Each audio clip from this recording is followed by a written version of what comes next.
বিশ্ববাজারের জ্বালানি সংকটের প্রভাব পড়েছে বাংলাদেশেও।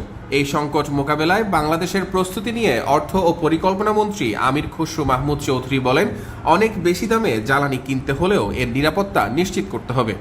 তবে চাপ পড়ছে সরকারের তহবিলের ওপর।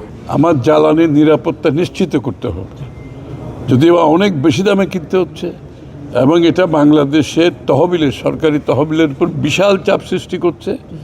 কিন্তু আমাদের কোনো অপশন নাই, কারণ আমরা জ্বালানির নিরাপত্তার উপর কোনো ধরনের কম্প্রোমাইজ করতে পারবো না। বিনিয়োগকারীদের জন্য, যারা লিস্টেড হবে তাদের জন্য এবং পুঁজিবাজারের মাধ্যমে দেশের অর্থনৈতিক উন্নয়নের জন্য যে কর্মসূচি, সেটা আমরা খুব সহসা বাস্তবায়ন করব।